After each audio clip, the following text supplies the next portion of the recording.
Hey, you come to order, clerk will call the roll. Mr. Green? Here. Mr. Lyons? Here. Mr. Matter? Here. Mr. Reeves? Here. Mr. Skelton? Here. Mr. Smith? Here. Mr. Wright? Here. We can stand for the invocation. Mr. Reeves will lead us in the pledge. Let us pray. Lord, thank you for this day. Thank you for answering prayers. Help us to recognize the miracles that are happening around us every day. We remember at this time all those who have requested our prayers, and we ask that you would hear the prayers in the hearts of all present here tonight. We ask your blessings and protection upon the families and teachers traveling this summer. May they enjoy a much-needed break and return home safely. We pray for peace and ask that you would bestow your wisdom and guidance upon all leaders and elected officials serving locally, nationally, and around the world. In your name we pray. Amen. Amen. I pledge allegiance to the flag of the United States of America and to the republic for which it stands, one nation, under God, indivisible, with liberty and justice for all.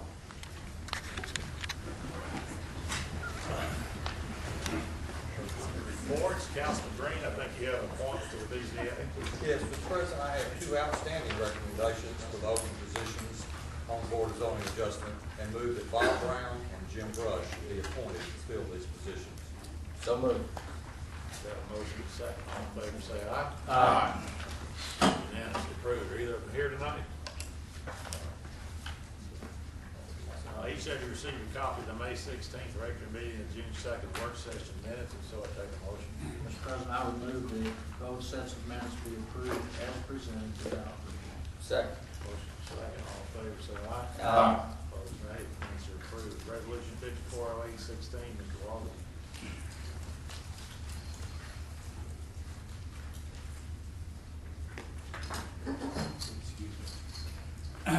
This resolution rejects all bids received related to bid number 4-16 for the Hoover Public Safety Center re-roofing. Bids were received from 3 vendors. The apparent low bidder is Magic City Roofing.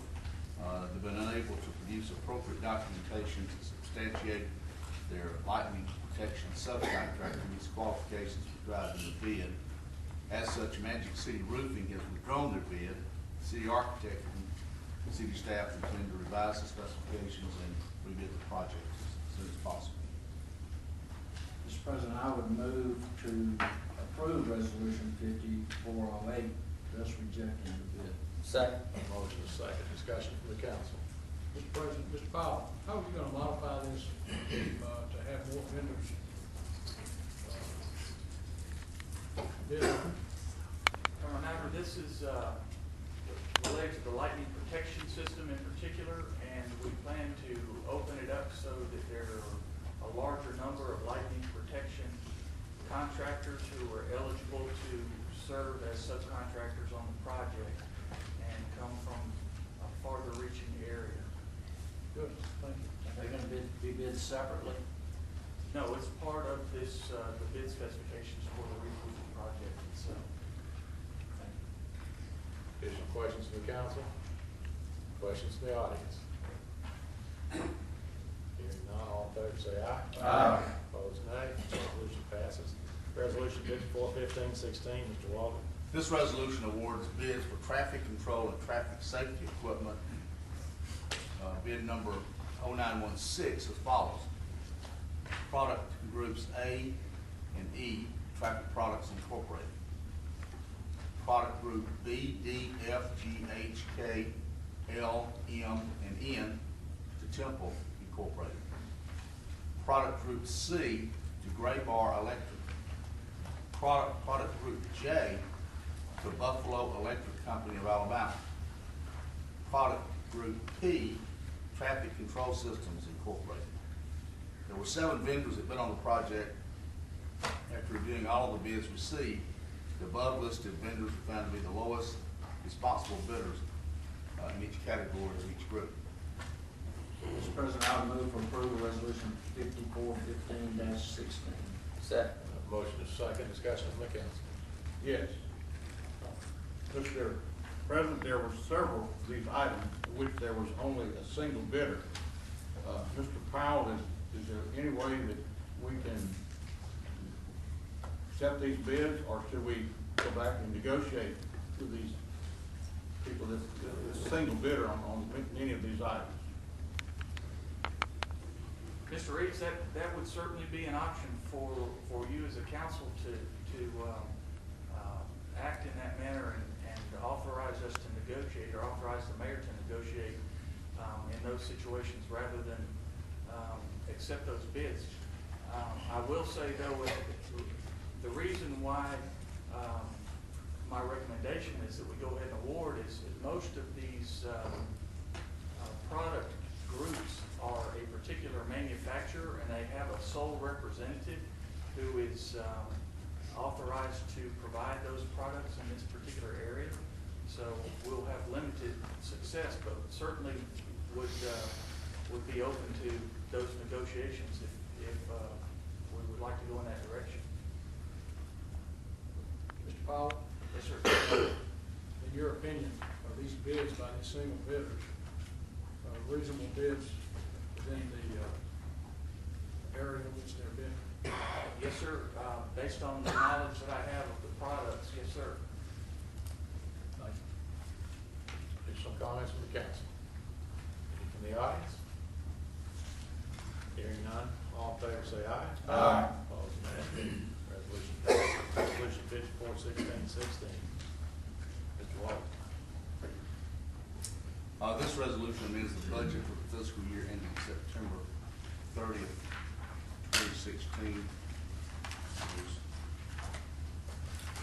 several categories here that we changed. Mr. President, I would move for approval resolution 54-16-16. Second. Motion second, discussion from the council. Mr. President, I'm sorry, go ahead. Ms. Marino, on behalf of the library, would you explain what the library's given up and what you're receiving, or what is costing from a net standpoint? There's no cost debt-wise. What we're doing is we're transferring funds from a project where we were going to put an awning over our children's play area. We're going to transfer those funds to help pay for the theater renovations. They came in, the bid came in higher than we expected, and we think it's a priority. And so we're transferring those funds between two capital accounts and capital projects. And we're also going to be using some funds that were allocated for some lighting enhancements. We're going to have to use those funds, that are about $20,000 there, that we'll be using also for the theater renovation project. Do you anticipate coming back later this year for a amendment to the budget to pay for this awning? We will be pursuing the awning for the children's department. Thank you. We took a look at a lot of options, and it just ended up that the retractable awning was not feasible, and then we looked at some other awnings that are similar to what we have in some of our city parks, and it was just structurally the way the playground is situated, it was going to interfere with some of the building structure, and it was just more than we anticipated. Thank you very much. Additional comments from the council? Any from the audience? Hearing none, all in favor say aye. Aye. Opposed, nay. Resolution passes. Resolution 54-17-16, Mr. Walden. This resolution declares weeds or grass on certain properties in the city to be a public nuisance, and in order to abatement of such weeds or grass is provided pursuant to the Code of Alabama and the appropriate sections. There's actually in the resolution, there's 3 properties that are listed, but we should delete the Clearview Road property and the St. Lawrence Way property, and this resolution would only be applicable to 2228 Talbrook Road. Mr. President, I would move for approval resolution 54-17-16. Second. I have a motion second. Any discussion from the council? Mr. President, Mr. Mack, do you anticipate either of these 2 properties that have been dropped off to be a future issue? I think both of them are going to be taken care of. The bank has stepped up and got a management group on Clearview, and the other ones for sale, and the agents got a deal in the works. So I think those 2 are going to work themselves out. Very good, thank you. Mr. Mack, while you're up, the Cowboy Road Yes, sir. property, is it inhabited? It's currently vacant, it's a rental house, and I have had some contact, the guy says by next weekend, he hopes to have it, I just didn't want to remove it before that. It's vacant right now. Thank you. Mr. Mack, once again, and this might be a Mr. Lopez question. It was identified as a rental house. Yes, sir. They pay a lease tax on this property. I don't know that. Is that something that Mr. Lopez might want to look into? Mr. Lopez would be glad to look into it. Okay. We'll keep it in the address, we'll get it on. And business license, maybe? Maybe so. Thank you. Additional comments from the council? Any from the audience? Hearing none, all in favor say aye. Aye. Opposed, nay. Resolution passes. Resolution 54-18-16, Mr. Walden. This resolution provides a sales tax holiday. It will be held in the period from 12:01 a.m. on Friday, August the 5th, and ending at midnight on Sunday, August the 7th of this year. During the sales tax holiday, certain items will be exempt from both state and municipal sales and use taxes that include articles of clothing with a sales price of $100 or less per article of clothing, with some exceptions too. A single purchase with a sales price of $750 or less for computer software and school computer supplies, with some exceptions. And non-commercial purchases of school supplies, school art supplies, and school instructional material up to a sales price of $50 per item. Mr. President, I will move for approval, resolution 54-18-16. Second. Have a motion and a second. Discussion from the council? Mr. President, I was gonna save Mr. Fulton a couple of steps.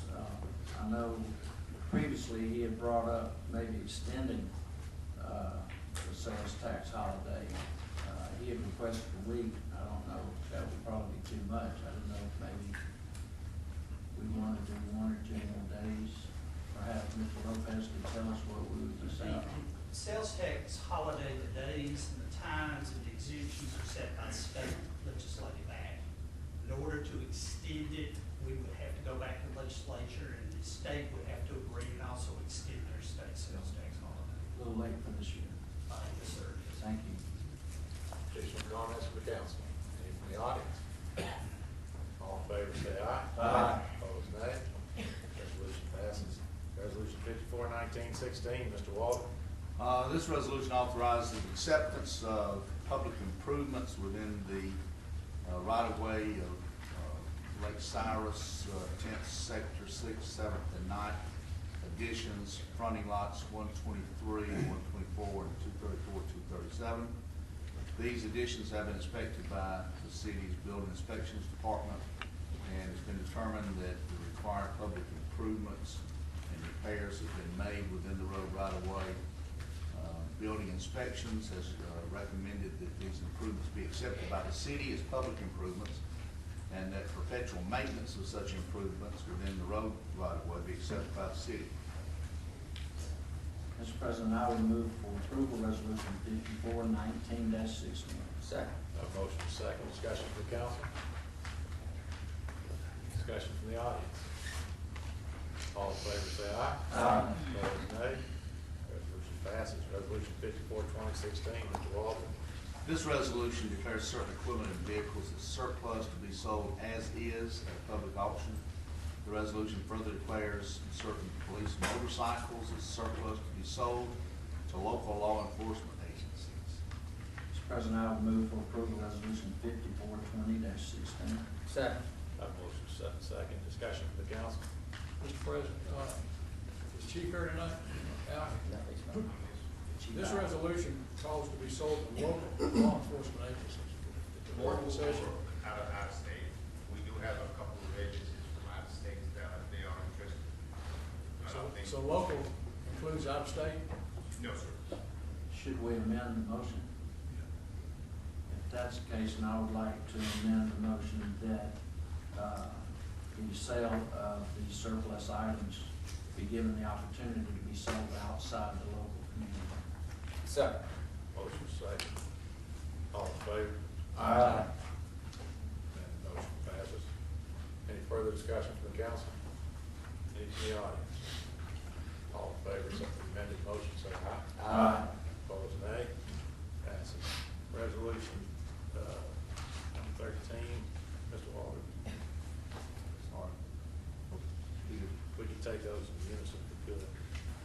Two resolutions. 5421 and 5422. 5421 authorizes the mayor to execute a document granting a temporary pole line easement to Alabama Power on the event center property at Hoover Met. 5422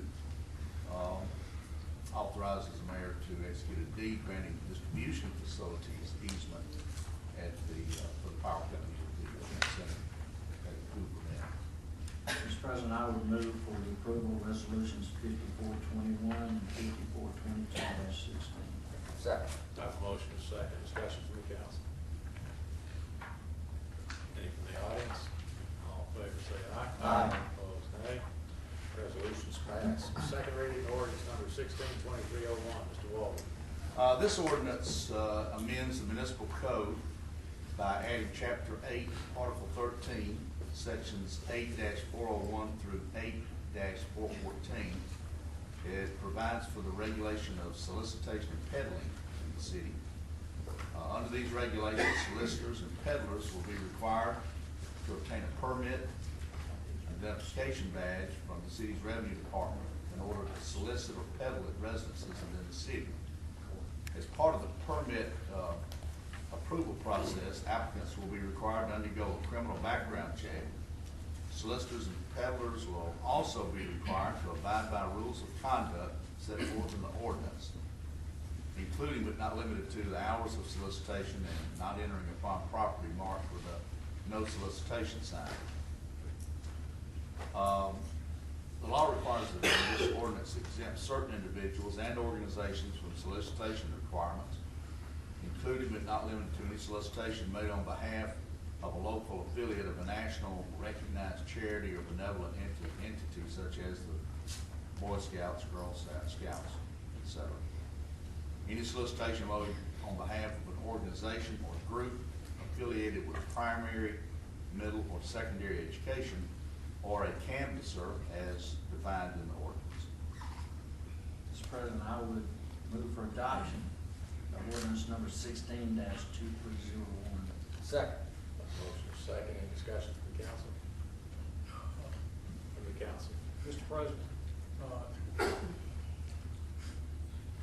think section 8-410 shows the hours of 9 a.m. to 6 p.m. Correct. That is correct. Do we know what the other cities in our area have done with this ordinance? Mr. Walton? Maybe April? I think Nick is. One of you? Homewood is 9 a.m. to 6 p.m. It was adopted in 1987. Wait. Say it again? Homewood, the hours of solicitation are 9 a.m. to 6 p.m. When was that adopted? 1987.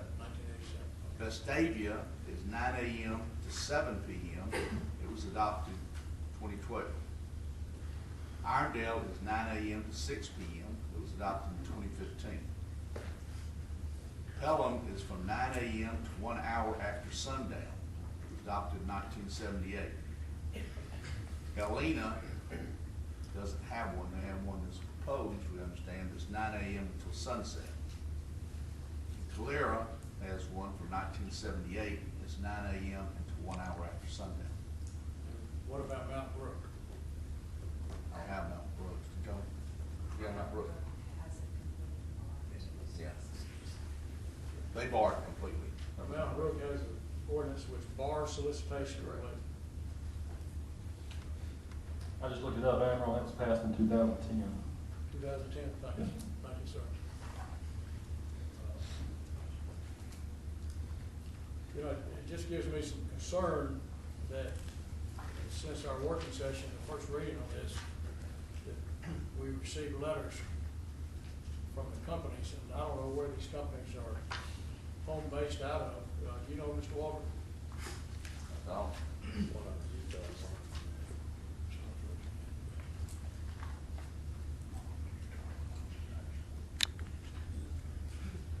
I understand one of them is Nashville and the other one is, or Tennessee and the other one is in Utah. Thank you, sir. Is that, the letters given to us, and even by the local council, are somewhat abrasive, and in my opinion, somewhat threatening to file suit if we do not adhere to their request of 9 a.m. to 9 p.m., which was the original request. I'd like the president, if you would, do time to ask if anyone is here on behalf of these companies to speak and to answer further questions from council. Any other comments from the council? From the audience? Yes, sir. Come down. Yes, thank you. Come down, state your name and address, Sure. please.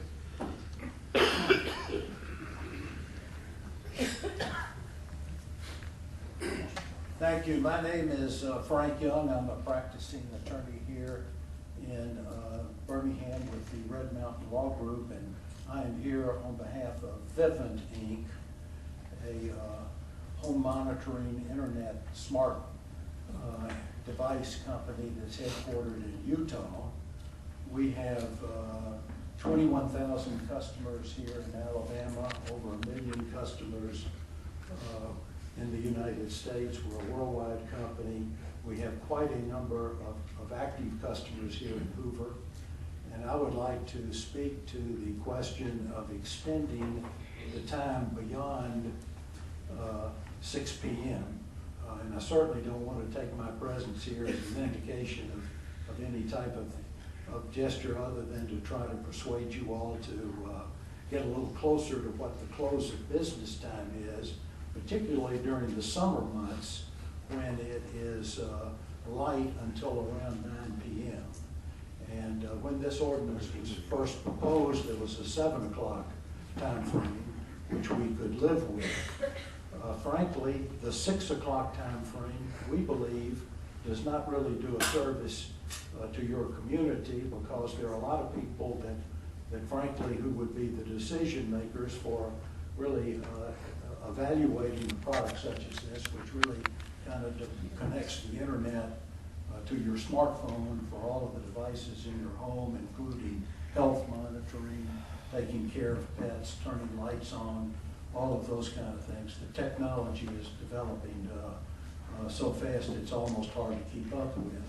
We think that it would be a service to the residents to be able to at least have an opportunity to evaluate a product like this during the daylight hours, particularly in the summertime, which go until 9 o'clock.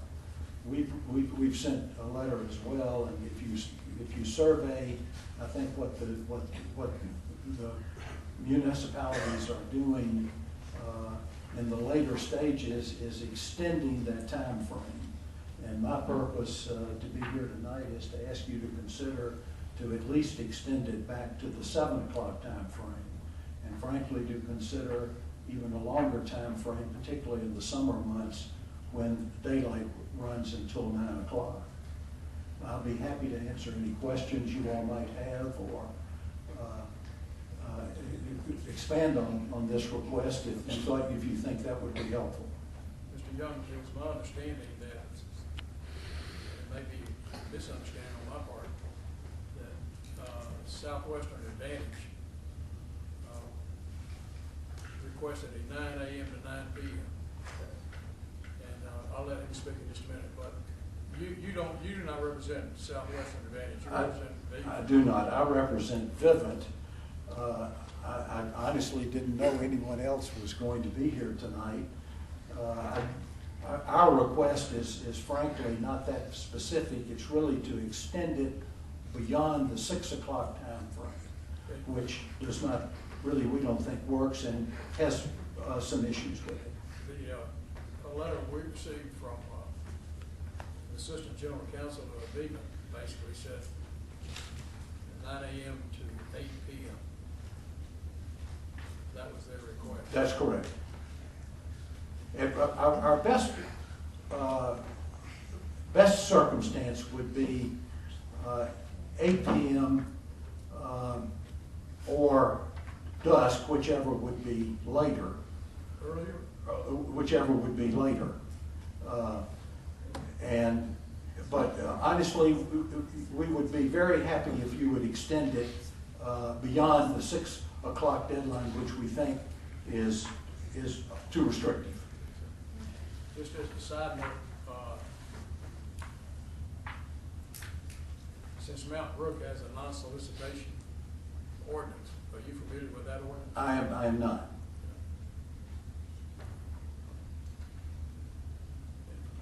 Where is Viva headquarters? We're located in Provo, Utah. You may have seen our CEO on Undercover Boss a week ago last Sunday. It's a very interesting company. It was owned by Goldman Sachs at one point in time, now by Blackstone Group. The company is on the leading edge of providing internet connectivity to the internet aspects of a home. It's everything from health to keeping up with your pets to watching people there through an internet camera connection to turning on lights, opening the garage door, turning on a television in advance, or adjusting your temperature. It's got all of the things that the world is going to do to a home through your mobile home phone in the future. Just so I understand, Viva's position now is you would be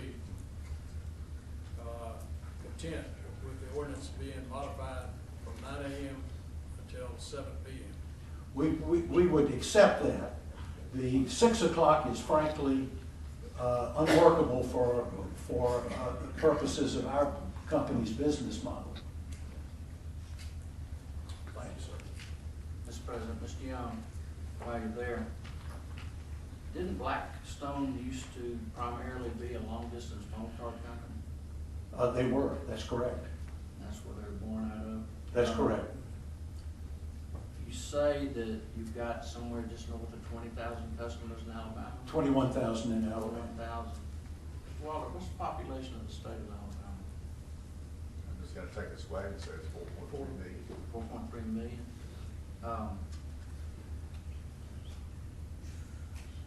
All right. I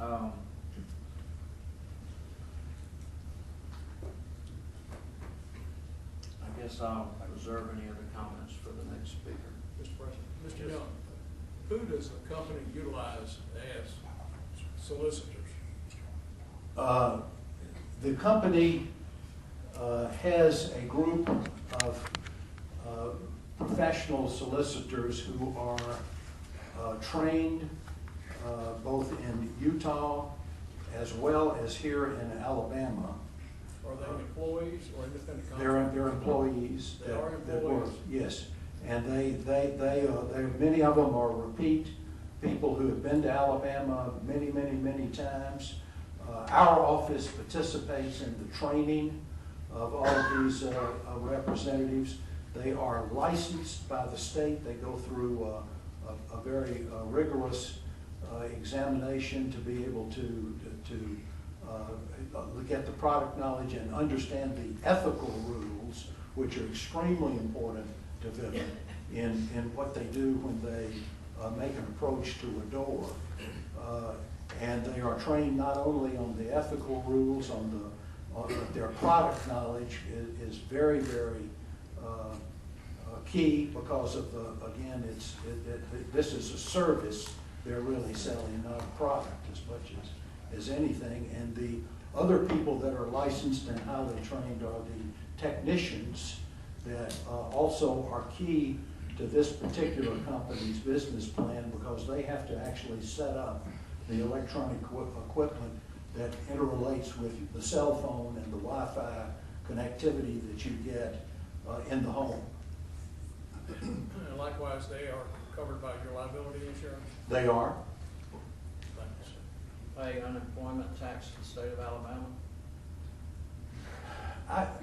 I do not know the answer to that. Mr. Lopez, that'd be another question, I guess. Yes, sir. Are these mostly college students? No, they're mostly young, married individuals who bring their families with them here. They stay in Alabama usually 3 or 4 months during the summer season. They're out of college. The company is, if you looked it up on the internet, it is a Mormon-based company. Almost everyone in the company is affiliated with the Mormon faith. The founder and the CEO is a Mormon. They're very, very close to Mitt Romney, who has been a big supporter of the company, and they bring their Mormon faith and their sense of Mormon sense of community service to the communities with them. They always, before they leave, do a community service project in Alabama, usually on weekends in their volunteer time. Where do they live while they're on the road transitioning and bringing their little children? This year, I've actually been with them there at the apartments that are right behind the summit, not too far from here. Okay, and the installation personnel, do most of them reside outside of the state? Or No, the service technical technicians most live here in Alabama and are available around the clock because the technical people need to be here to make sure that the equipment is functioning 24/7. And how many Hoover citizens enjoy your service right now?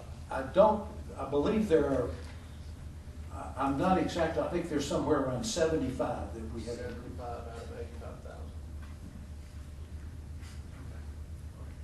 I may be wrong with that number. Thank you. Thank you, sir.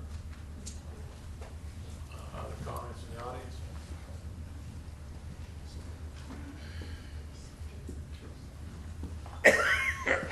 Hello, my name is Daniel Snyder. I'm an attorney in Birmingham also, and I was just engaged today by Southwestern to address some issues that they've raised with the council. And as was previously mentioned, I think their primary concern is the time constraints.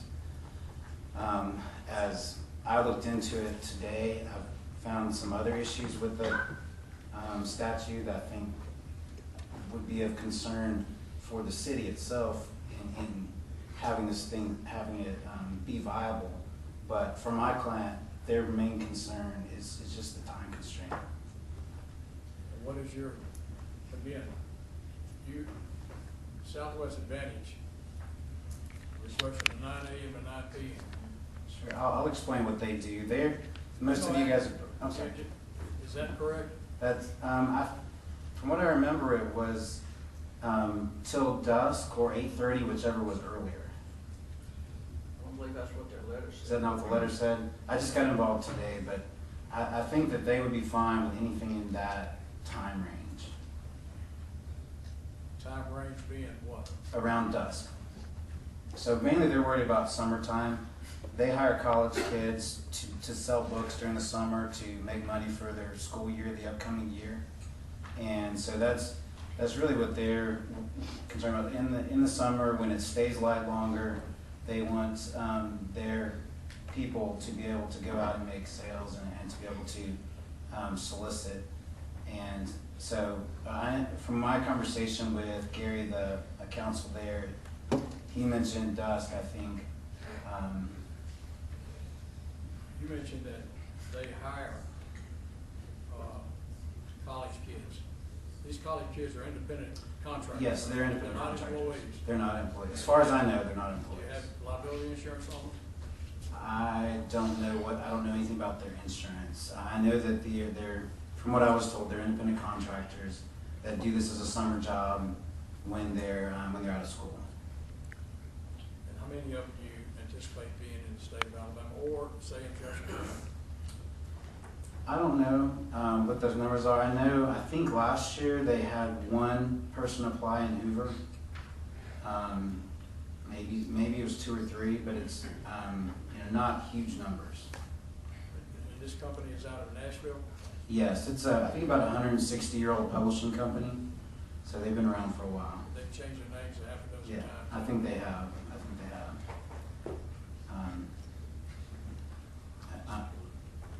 One other thing I guess I would go ahead and mention, this is just from my own review, looking at this today. The statute doesn't seem to take into account the Supreme Court's decision from last year where they made some serious changes to the way cities have to approach constitutional issues in the context of speech and content regulation. The name of the case is Reed v. Gilbert, so I just bring that up as something that would have an impact on this because it is a content-based regulation. It's separating the way people are treated based on the type of solicitation you're doing. But I don't believe we're differentiating between the type of solicitation. Between the type of speech. So for instance, if I approach your house at 6:01 p.m. to invite you to a rally, then it's not a violation of the statute. If I approach your house at 6:01 p.m. to sell you something, it's a violation of the ordinance. So it's a content-based differentiation based on the words that are coming out of my mouth. And if you ring my doorbell at 5 minutes to 9, you better bring a firearm. I will not be at your house at 5 minutes to 9. Dark. Yeah, and I think your statute allows for posting of no solicitation signs. So anyone who doesn't want any visitors at all, they can always handle it that way. What if we were to reverse that and say that anybody that wanted to be solicited had to put a sign in their window and everybody else was just exempt? I don't know. It would be an issue, but at least it wouldn't be a content-based restriction at that point. Were you the one that sent us all the case law studies? I did not send. My client might have. Like I said, I just got involved today. I didn't. Because the one thing that I noticed, except for North Dakota, pretty much everything was out of the liberal northeast of these United States. I'm not sure what this Alabama says. Supreme Court might would say different. Yeah. Of course, I guess we could all take it to the U.S. Supreme Court. I've never been there. It's a pretty place. I've been there. But the case I was referring to was a U.S. Supreme Court case that just came out less than a year ago. So a lot of places haven't recognized it, or they haven't realized the impact of it yet. And so that's why I'm just bringing it to the city's attention. Thank you very much. Since you only got employed today, we'll cut you a little slack. Thank you. So that at the very least, we'd ask that the city table this and let some more discussion be had, so that we can work on this, at least the timing issue. Thank you, sir. Yes, ma'am. You come up. Yes, my name is You Joan. need to come up here and tell us your name and address, please.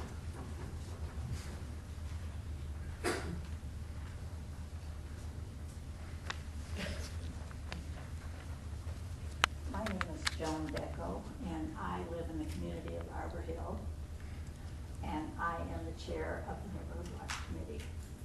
We are inundated with people ringing doorbells, selling stuff that we do not want to buy. Last week, we had a pest control company, and he would not take no for an answer. He would not leave. I had to end up being rude and close the door on him to get rid of him. And it wasn't only me, there were several other people that I know of that also this happened to. We have a do not solicit sign on the gate, and they come in anyway. And I'm wondering what the consequence will be for those who violate this ordinance. Mr. Walden. Has that been established yet? You can call the police. Yes, I know, but if there's no consequence for the person doing the violation, there's no point. You'd just be bothering the police. There should be a consequence, I would think. The individual would lose their permit and still have to deal with the police. All right. They could no longer come into the city of Hoover for as long as they live. Well, when I saw this on the website, I was thrilled that you came up with this. Well, Because I just think it's a great idea. I think I like Mountain Brooks better, but, you know. ma'am, if I could ask you, I was just wondering, we got a lot of Hoover citizens here tonight. By raising of hands, how many of y'all agree with her? Must be quite a few. I'm sure everybody in my community would too. And as to her question, is a Class C misdemeanor to violate the ordinance. So what's the punishment on that? Up to a $500 fine, 6 months. 6 months in jail, in the local jail, Okay. up to $500 fine. Well, if they come in, the police will be called. So, thank you very much for this, and please don't put this off. Please pass it tonight. Thank you very much. Thank you. Yes, sir. You come down, please.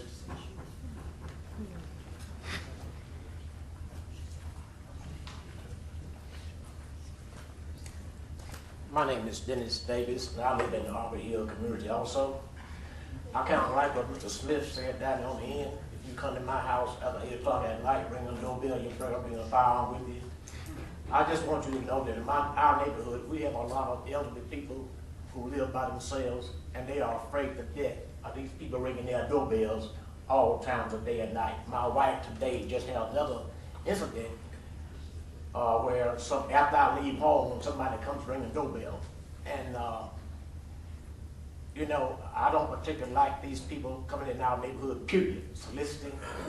And if you open the door for one or two of them, you open the floodgate for all of them, because you can't discriminate against them. So we strongly urge you to pass this resolution as you had it. We appreciate it very much. Thank you, sir. Yes, sir. Any additional comments from the audience? Yes, sir.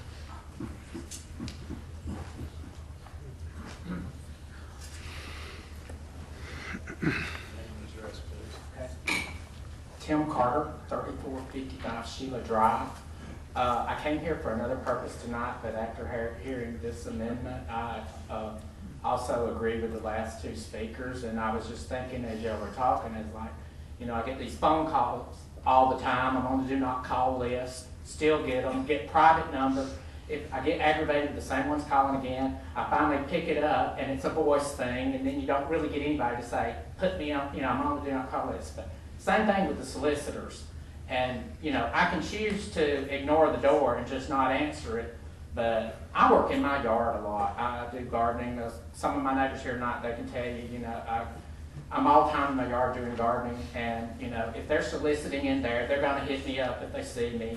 And if, you know, there's a lot of you know, all these people, in my opinion, are high-pressure salespeople. So it's kind of hard to kick them out of your yard. You know, you can slam the door in their face, but, you know, it's really hard to get rid of them when you're in the yard and, you know, to tell them, go away, get out of my yard. I hate having to do that, but, yeah, I guess I could, like the lady said, you know, I could say, well, I'm calling the police. But anyway, yes, I hope y'all will, you know, on this amendment, y'all continue and vote to approve, to put more restrictions, or at least keep the restrictions on it. Thank you, sir. Mr. Singer?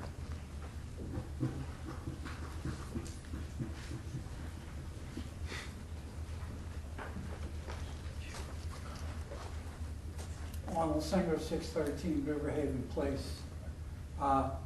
When I worked for Edison Township in New Jersey, the first several years I was the supervisor of licenses and permits.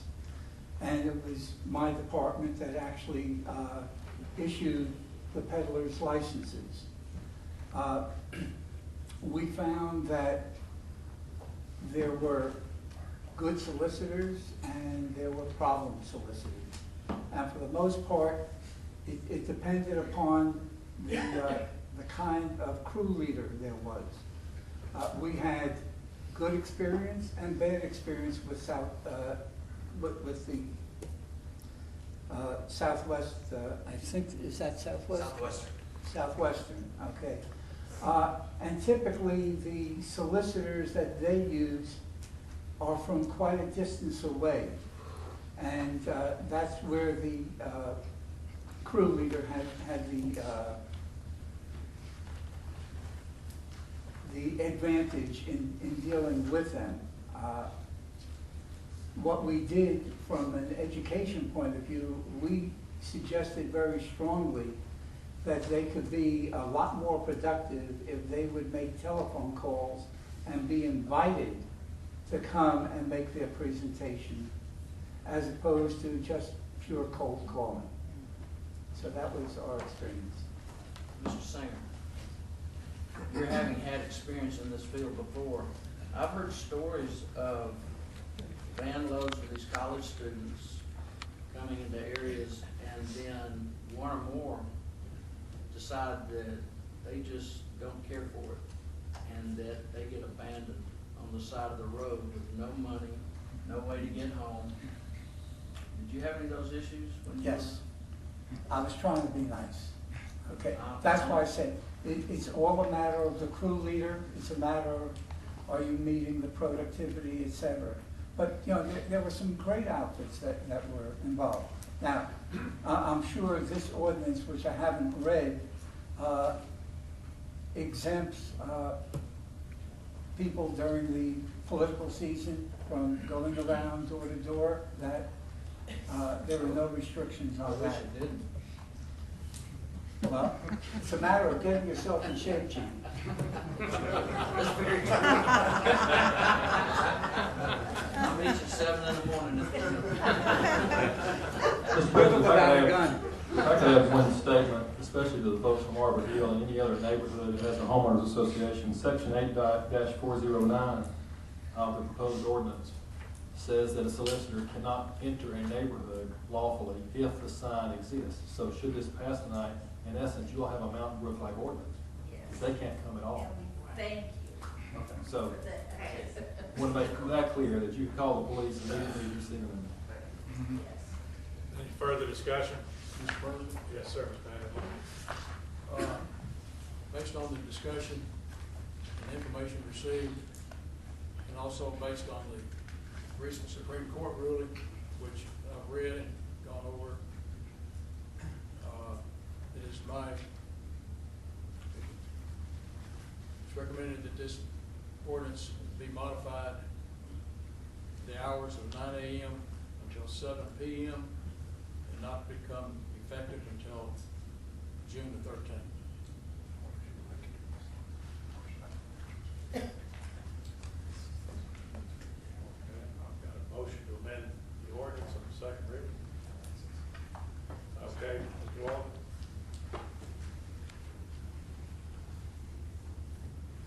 That's what we had initially, was the 7 p.m. We had 6 p.m. Well, we did here. The council, at the first reading, we had 6 p.m. That's correct. First, the ordinance, the way it was presented was 9 a.m. to 9 p.m. And then it was changed at the first reading to 6 p.m. And what I'm doing now is asking to be modified, changed to 7 p.m., 9 a.m. to 7 p.m. I understand. Even though one company wanted it until curfew, whichever was later, I'm setting the actual time on it at 7 p.m. I understand. Mr. President? Yes, if I may, I'd like to ask a question on your amendment. I would like you to, I request the council to make it from 9 a.m. to 7 p.m. or dark, whichever comes first, because in the wintertime, it's dark at 4:30. You don't want people coming up to your house after dark. Mr. President, I would modify my motion to make it to 9 a.m. until 7 p.m. or Sunset. sunset, whichever comes earlier. Year round. I need a second. Mr. President, I very rarely find myself in disagreement with the admiral. So I would make a motion to approve the ordinance 16-2301 with the addition of 6 p.m. and or sunset. Second. 6 p.m. Now, We've got several motions on the floor. We got 3 motions. One, Admiral Natter's motion did not have a I second. did not get a second on the Admiral's two motions. I got a second from Mr. Lyda on Mr. Skelton's motion.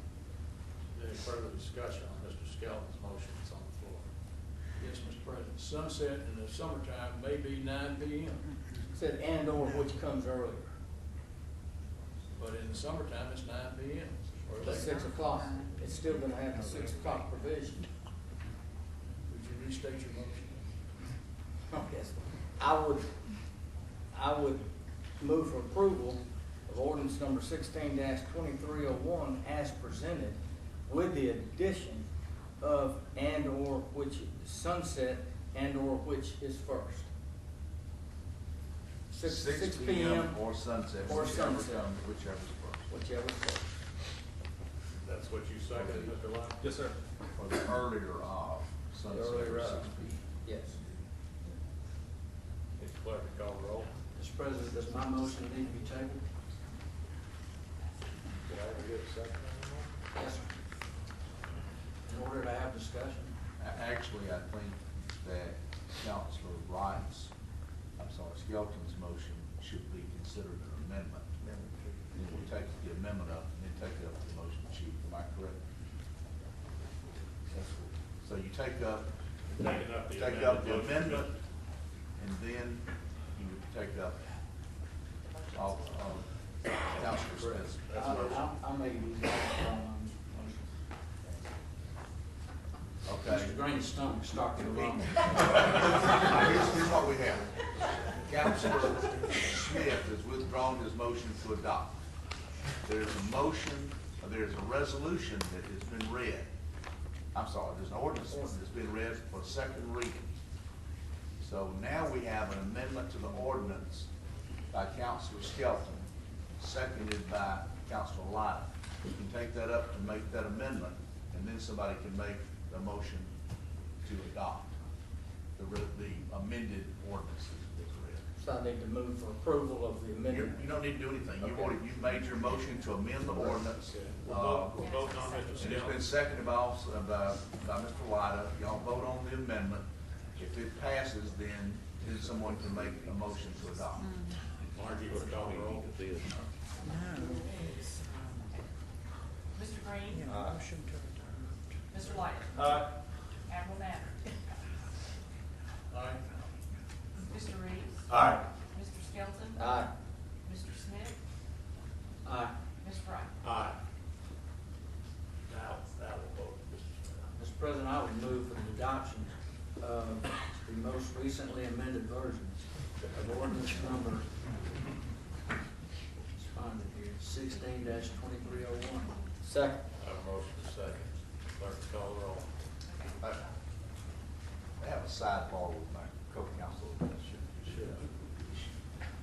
Time out.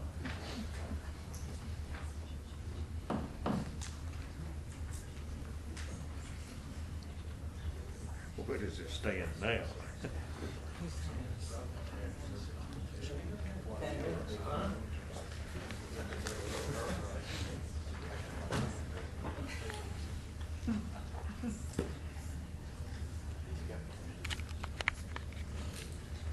Okay. Here's what we suggest.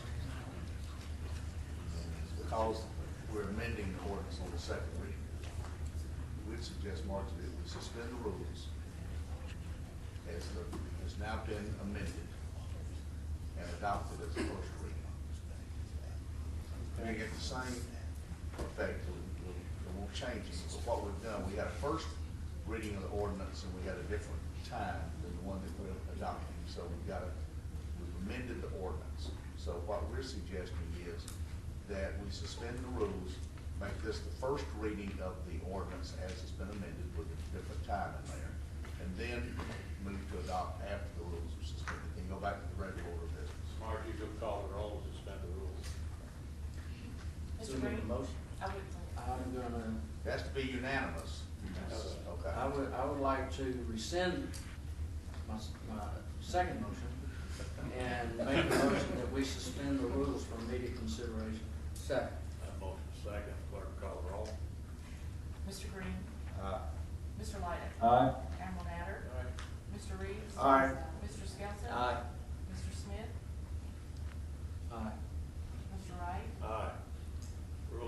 suspended. Mr. President, I will move for the amended version.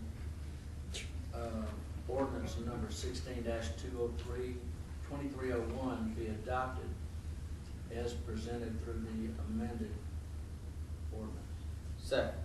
Motion is second, clerk call the roll. Mr. Green? Aye. Mr. Lydic? Aye. Amble Natter? Aye. Mr. Reeves? Aye. Mr. Skelton? Aye. Mr. Smith? Aye. Mr. Wright? Aye. Moving right along. Second reading ordinance 16-2306, Mr. Walden. This ordinance amends portions of chapter 11.5 of the municipal code. The Alabama legislature enacted legislation completely preempting the entire field of regulation in the state, touching in any way upon firearms, to the complete exclusion of any order, ordinance, or rule promulgated or enforced by any political subdivision of the state, with certain exclusions. The city received a complaint from the Alabama Attorney General's office stating that his office had received a sworn petition requesting an investigation of signs prohibiting firearms posted at city-owned parks and facilities. Subsequent to this investigation, the Attorney General determined that Alabama law does not allow the city of Hoover to prohibit firearms in public parks. Currently, the municipal code does not permit the possession or carrying of firearms at city athletic parks, lake parks, passive or playground parks, and preserves. The city was given until May the 16th of this year to modify any ordinances that regulate firearms and to remove any signage related to the firearms at city-owned parks. So this ordinance would remove the word firearms from the list of prohibited items at all city-owned athletic parks, lake parks, passive or playground parks, and preserves. I need a motion. Mr. President, I move for adoption, ordinance number 16-2306. Second. I have a motion and a second. Any discussion from the council? Mr. President, I just want to verify for Dr. Murphy, who's here, this does not include any school campus property, correct? So they can still prohibit on whether exterior or interior to their buildings. Those are not city-owned facilities. Additional comments from the council? Yes, the Met is a city-owned facility. Correct. It's a park also. That's correct. Those are not owned by the Board of Education. Correct. This doesn't affect properties owned by the Board of Education. Those are not city-owned. It doesn't affect the Galleria, that's private. But I'm concerned Oh, I'm about sorry. prohibiting firearms at the Hoover Met. If we control the access to the facility, then you can prohibit the firearms. So for instance, at the public library, if you posted someone there to limit egress and ingress, then you can go back and have signage up there. Same thing goes with the Met, same thing would go at any other park, as long as you limiting egress and ingress. I guess the reason I'm asking the question is, what I've seen here, written here, it specifically says, includes parks. Forget about all these other facilities, but, it talks about cannot have on city-owned parks, and that is a city-owned park. I just wonder if we should have something in here specifically to not control access to the.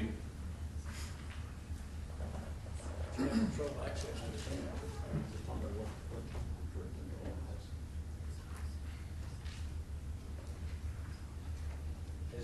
Is controlled access identified within the document? Or is that just an understood? Now, there's a fine nuance here. The Met is actually owned by the City Park and Recreation Board, which is separately set up. Now, whether or not that would be considered city-owned property is a different issue, but I think that the safe haven here is whether the Met, you're gonna limit the egress and ingress to it. You got somebody there. I think that's gonna be significant now. Down the road, you don't do that, we claim that's not owned by the city, it's owned by the Park and Recreation Board.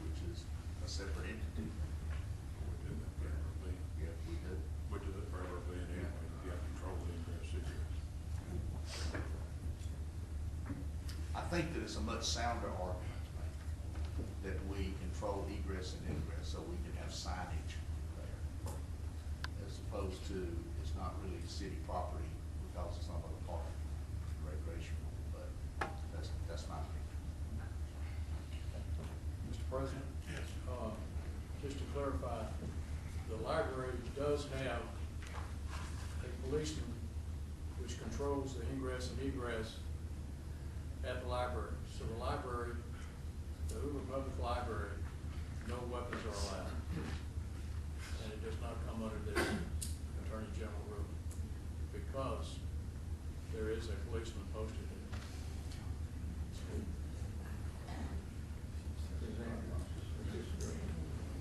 Admiral, I don't think that you've got the police officer station anymore. Well, I saw one the other day. There's one there now, 22 hours. Council, 22 hours it is. we did before, till we looked at the Attorney General opinion. When we evaluated, we did it for a couple of weeks, just to make sure that we have everything correct. But we removed the signs from the library, and there is no guard or a police officer at the entrance to the library. However, though, there is a police officer work about 22 to 25 hours throughout the week, but it's not at the entrance. So is open carry allowed in the library? Based on the Attorney General opinion, yes, sir. It's a public, so that's all about the city. Okay, so if the city wants to modify that, we'll have to do it. If you want to put the signage back up, then you need to post someone there to limit egress. It has to be a controlled access with a All the guard time. or a police officer at the front. What about the availability of reserve officers like we use in the schools? Would they have the same authority? They do have the same authority, but, I mean, we utilize them for the schools. We don't have that many of them. Well, you got more retiring all the time. Sir? You have more retiring all the time, they may want a job too. $25 an hour, no benefits. Glad to give it to them. Might get Charlie Spielman back. Okay. Any further discussion? If clerk call roll. Mr. Green? Aye. Mr. Lyda? Aye. Admiral Natter? Aye. Mr. Reeves? Aye. Mr. Skelton? Aye. Mr. Smith? Aye. First reading ordinance number 162307, Mr. Walden. This ordinance would authorize the issuance, not to exceed $80,000 principal amount.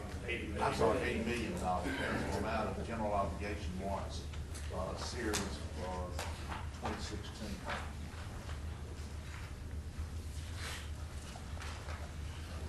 We'll have a public hearing now to consider the request of Jonathan Belcher, Black Ridge Partners LLC, to rezone approximately 1,519.3 acres located in South Shakespeare Road, north of the Drop River, between State and Trace and Highway 52, A1 agriculture, not zoned to PUD. She owns Black Ridge. This property is owned by Black Ridge Partners and Riverwood Holdings LLC. Mr. Wright, there's been one change and one clarification on the documents. Microphone, please.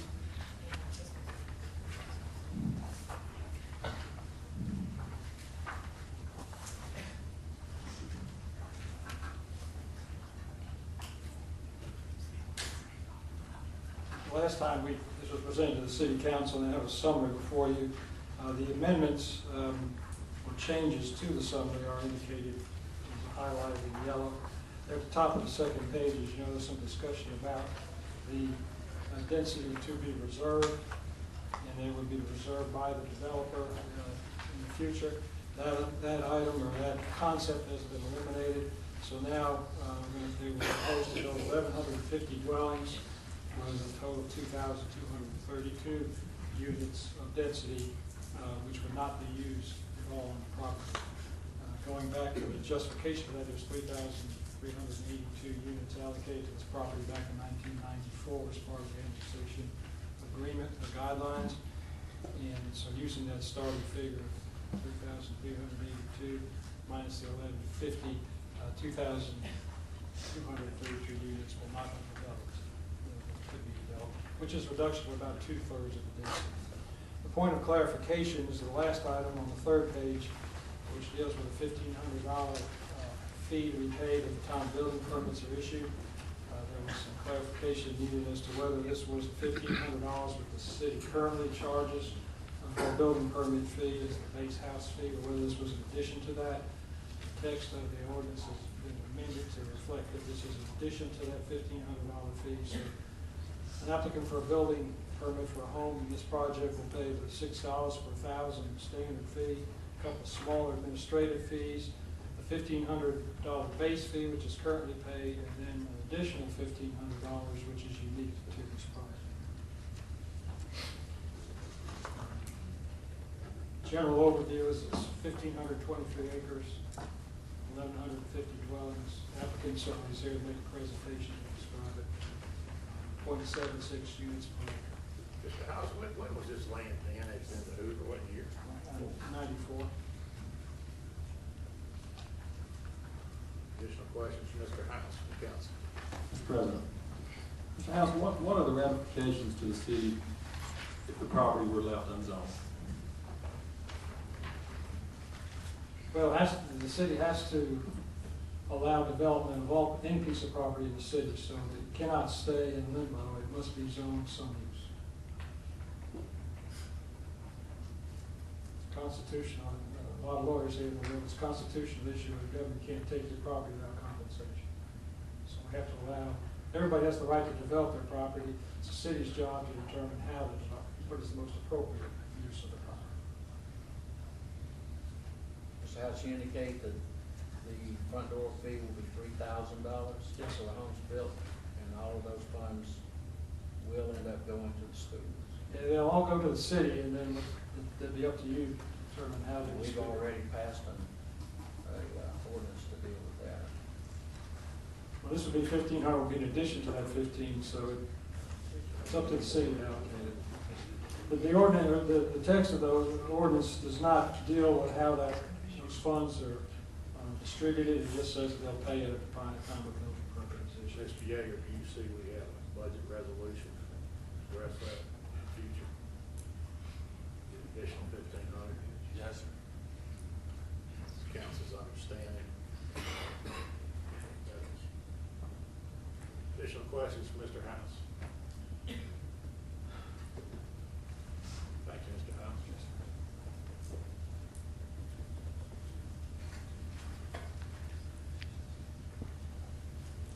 Black Ridge, County District, Mr. Belcher.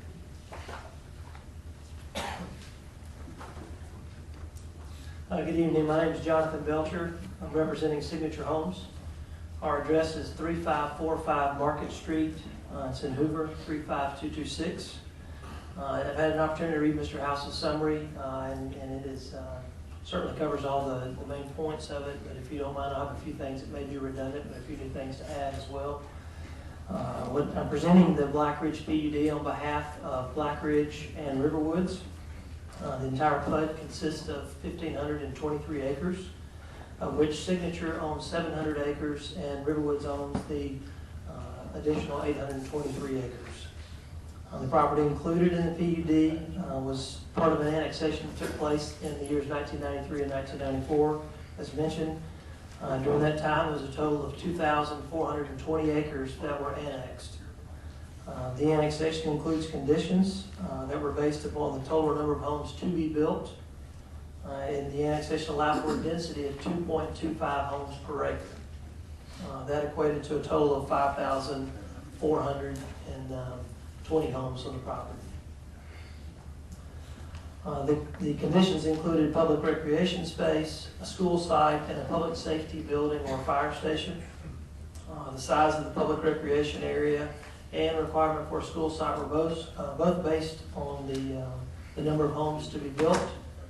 Our proposal includes an area that results in a maximum density of 3,382 homes. However, when we evaluated the property, we saw an opportunity to provide something unique to the city of Hoover and something we don't have in the city. And that is to develop a community that primarily exists of larger home sites that would average over an acre based on the density of 1,150 homes across the 1,500 acres, and would be anchored by a 100-acre recreational lake on the property. In doing so, we were able to reduce our density that's proposed from the 3,382 down to 1,150, a reduction of over 2,000 homes. While it is still a large community, it's 1/3 of what could be built on the property today. And also, one of the things that we propose, because of the uniqueness of the property, is that it would be a gated community. So the roads there would be private, they'd be maintained by the community, so there'd be no additional burden on the city. And also, that would make a significant reduction to the amount of traffic that's proposed on Stadium Trace Parkway. The public recreation site that we're proposing is not located on this property because of the gated area. We own the property immediately adjacent on Wilburn Lake, and our proposal is to include a park on this area that would be over 60 acres. However, the requirement of the annexation agreement based on 1,150 homes would only be a 29-acre park space. But again, in order to make it a public recreation space, as required by the annexation agreement, our proposal has it on the Wilburn Lake property. What's special about that is it's located along the Cahaba River. The city doesn't really have a significant park located on the Cahaba River. We've evaluated this with the Cahaba River Society and also the river keeper in the area. We believe it'll be an ideal site for a canoe launch there and just a great preserve for the city to have in the future. I've also presented this proposal to Dr. Murphy. I've shared a report with her that shows that the reduced density would not require a school site yet. As the annexation agreement states, once 1,800 units are built, a school site will be required. This doesn't eliminate the potential future school site. It just states that we only have 1,150, so we're not reaching that 1,800 units yet. And this also doesn't constitute all of the annexation property.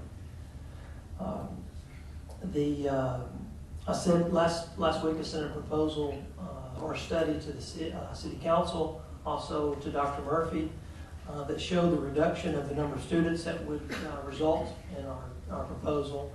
And the total would be a reduction of 815 students less than what is currently approved by the annexation agreement when the property is fully complete.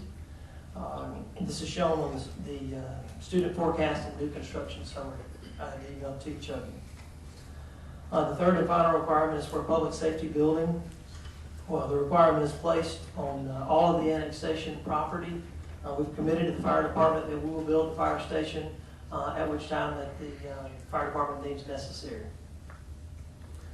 Additionally, we provided in our PUD a provision for a temporary station if the fire department would like a temporary station.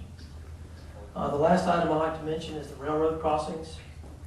We've included in our PUD that no lots on the signature property will be recorded until Stadium Trace Parkway has been extended and the bridge over the railroad between Wilburn Lake and Black Ridge has been completed.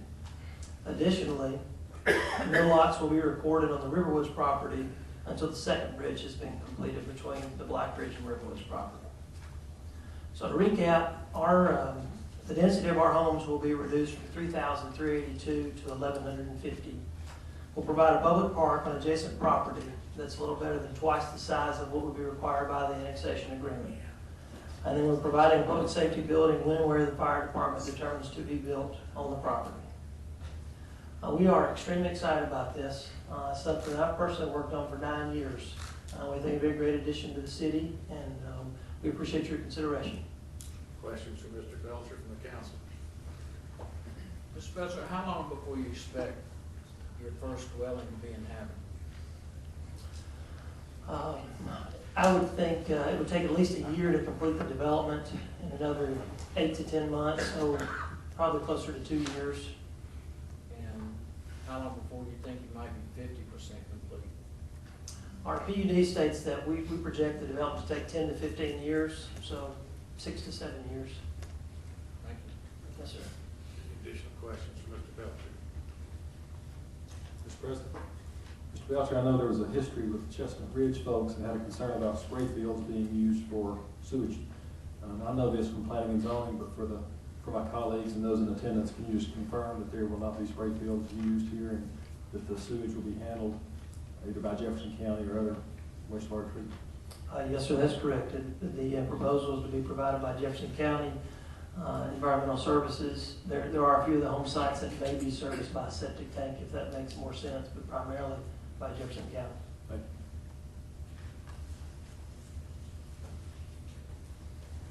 Thank you, Mr. Belcher. Those who would like to speak in opposition?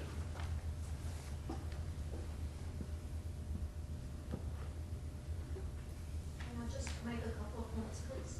Sure, come on in, Dr. Murphy, good to have you. Thank you so much.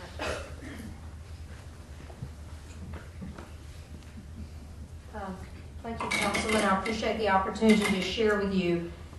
Just a couple of thoughts. One is that I really look forward to an opportunity when we are able to all come to the table together, when the city and the school district and our developers all come together so that we can talk about long-term strategic planning and the impact that any growth and development in this city has on our school district. I'm very appreciative of our developers when they share with us, but there really is a difference in being informed and in being engaged. I realize that I've only been superintendent just finishing my first year, so perhaps I've not been as engaged as I should have been with any planning and zoning, so I'll certainly acknowledge maybe my not being at the table as much, but I do want to just remind us that whatever happens in our city has a tremendous impact on us as a school district. We want to serve students, and every home that's built has that impact on us. Just to sort of reaffirm for you, out of every single family dwelling home, our anticipation is about 0.37 of a child. So to state that differently to you, based on our calculations, it's about 2.67 homes is the equivalent of a child coming from that many units. I believe that Signature considered, I believe it was, no, yours was 2.67, I'm sorry, our calculations, very similar, about 2.73. I just always like to ask myself this question, and I would encourage you to do the same if you would, and that is, what kind of school district do we want to have? So let's make sure that as we're thinking about growth, and as we're thinking about development in our city, which none of us want to stymie that progress, but I do want you to be very thoughtful about everything that we do and all the decisions we make and all the developments that occur do have a residual impact on us as we're trying to educate those children. When I looked at those calculations for the full completion of this 10 or 15 years from now, we actually will be over our capacity, which says to me as your superintendent, as I think forward, I'm going to have to be very, very thoughtful, I and our school board, about how we address that. So based on the calculations from Signature, the enrollment after all the homes are built looks like 5,288. Our capacity for both of our high schools, when we think about our maximum capacity, is 5,372. Let me define maximum capacity for you. That's every seat in every school all day long filled to the max. Obviously, we much prefer an optimal capacity number, and that optimal capacity number has us at about 4,834 optimal capacity. And when you think about an enrollment of 5,288 at the completion of that build out, we're significantly over.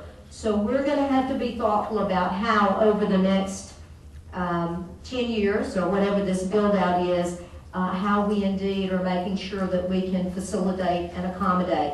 But let me also again say thank you to Jonathan and others who've come to the table to share with me about the growth and development projected. Thank you, Dr. Murphy. Mr. Singer.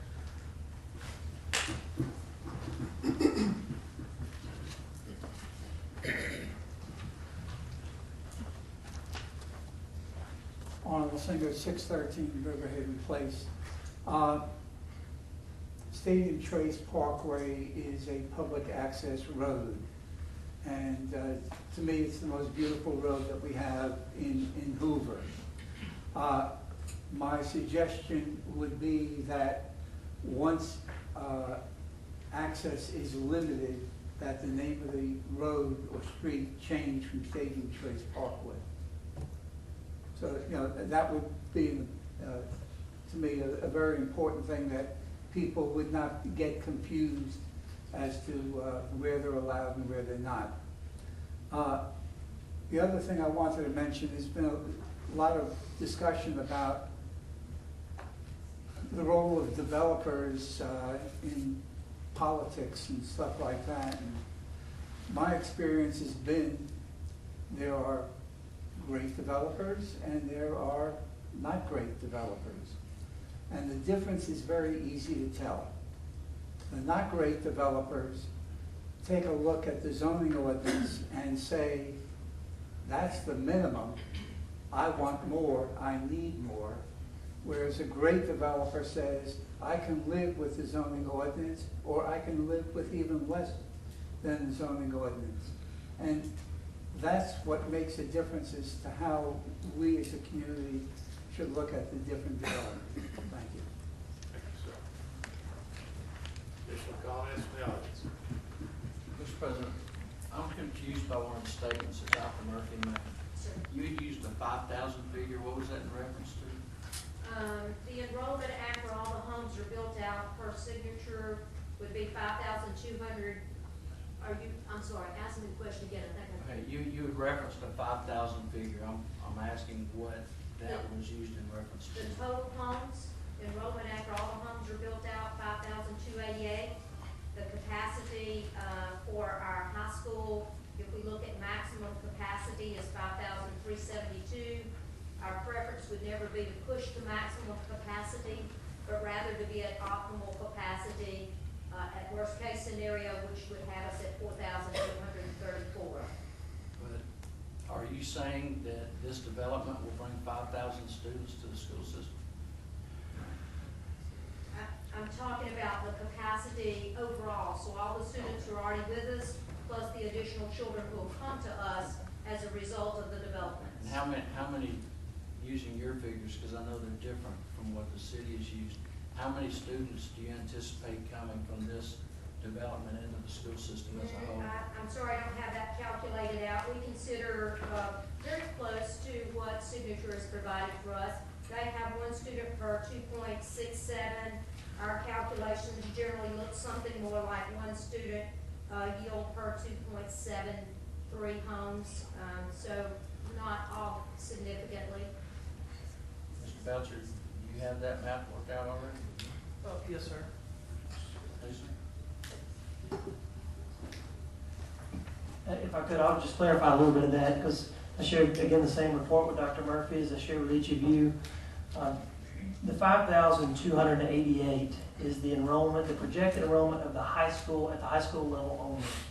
When we put the study together, we felt like our largest constraint as a city is at the high school level, because it has the least amount of flexibility. What we did was we took all the homes that were currently zoned in our city, not just the Black Ridge PUD, which is 1,150, but there's a total of 8,191 approved homes on the books today. Well, we took that and reduced it by the 2,200 that we reduced, which means there's almost 6,000 more homes to be built in the city, of which our proposal is 1,150. So ours is about 20% of what there is to be built in the city in the future.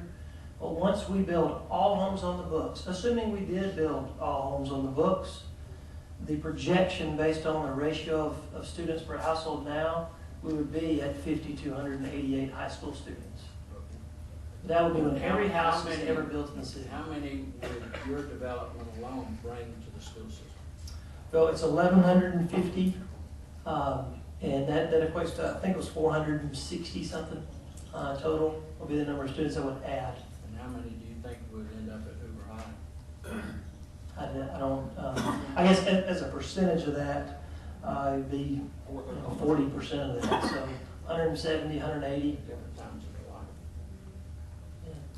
170 to 180. Thank you. Yes, sir.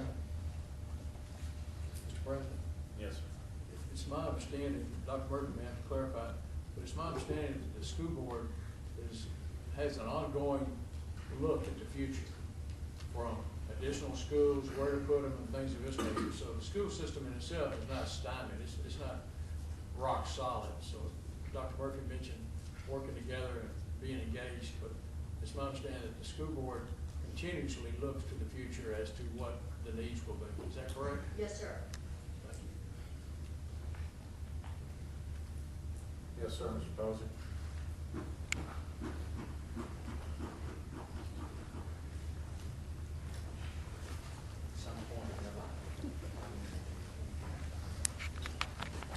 Just a quick question, Jonathan, maybe for you. We're talking about. You need to introduce yourself. Okay. Kurt Posey, live at 238 Cambo Drive. We're talking about these numbers and everything, and talking about school properties and other sort of things, but the question I have is, what are the ad valorem dollars that this is going to bring to the city once all of these homes are sold? Do y'all have that total number? Do you have that total number? I don't have the total here with me. So if we sold all 1,150 homes based on our current property tax, how much is that going to bring to the city? You have to tell us how much, what's the average home How much price? each home costs, okay, and you don't know that quite yet? Yeah, Can average, 6.5 mils okay, times, I think the average price of what we're proposing would be north of $500,000, maybe even north of 600,000. So at least $300 per house to the city directly. great, thanks. That doesn't include sales tax from construction permits. One more than $3,000. Additional questions? Comments from the audience?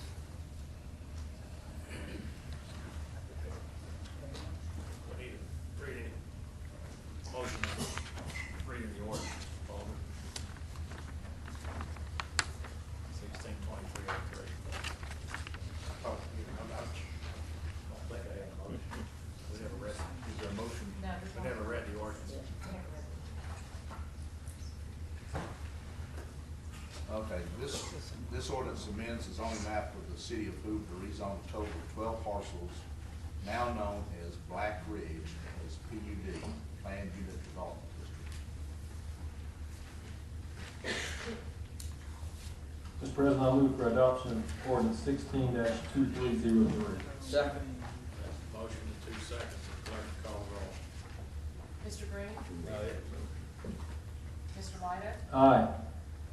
Admiral Matter? Aye. Mr. Reeves? Aye. Mr. Skelton? Aye. Mr. Smith? Aye. Mr. Wright? Aye. Ordinance passes. We have a public hearing now to request the city of Hoover to rezone property 6.63 acres. Hoover Net Resurvey, that's ordinance, second reading, ordinance number 162304. Mr. Walton. This ordinance amends the zoning map for the city to rezone a parcel comprised of 6.63 acres. It's located on RV Trace. It would be C2 Community Business District. Need a motion. Mr. President, I move for adoption of ordinance 16-2304. Second. Motion second. Any discussion from the council? Any from the audience? Clerk, call the roll. Mr. Green? Aye. Mr. White? Aye. Admiral Matter? Aye. Mr. Reeves? Aye. Mr. Skelton? Aye. Mr. Smith? Aye. Mr. Wright? Aye. Ordinance passes. Public hearing now to request of Daniel W. Braden Properties to rezone 4 lots on Sierra Drive. This property is owned by Ann Searles, James Benedell, Albert Benedell, and William and Lena Willoughby. Second reading of that ordinance, 162305. Mr. Walden. This ordinance also amends the zoning map of the city to rezone 3428, 3432, 3436, and 3440 Sierra Drive to the C2 Community Business District.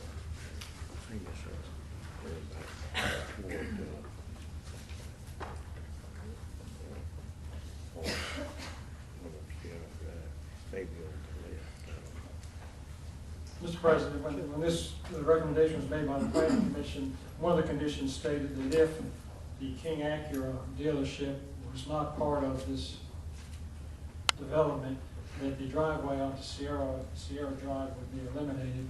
That in fact has happened in the last week or two. So if you notice on the amended restrictions for zoning highlighted in yellow, states that access to Sierra Drive is prohibited. So we have the conditions dealing with a limitation of the property for storage of new cars, operable used cars, and employee parking. Light fixtures shall be LED zero cutoff fixtures, shall not exceed 16 feet in height, shall not cast light off the premises. The fence and gate along Sierra Drive shall be decorative black metal as shown on the attachment. All the security fencing shall be black vinyl coated chain link. Maximum height of all fencing shall be 6 feet. Landscaping along Sierra Drive shall be located between the fence and the Sierra Drive right-of-way. Automobile delivery trucks shall not be parked on Sierra Drive. Access to Sierra Drive is prohibited, and advertising signs are prohibited on the property. Mr. House, did you say that Acura has withdrawn? This was a joint venture between Acura and Tamron, and Acura has withdrawn. It's just Tamron, and Tamron can access this property from their existing dealership, so there's no need for a driveway onto Sierra. They'll be able to make full use of all the properties? Yes. And these properties are going to remain subdivided for future purposes? No, they'll be resurveyed. I assume they'll be resurveyed into one parcel. It would be to their advantage to do that based on the zoning requirements. So what's shown is 2 parking lots will be a single parking lot? Yes. And with no driveway onto Sierra. So you say your fence and gate along Sierra Drive, you don't strike out the. Yeah, I'm sorry, the gate would be. Gate. Yes, sir, the gate would be eliminated, yes. Additional questions from Mr. House? Thank you, Mr. House. Anyone that's like speaking in opposition? Yes.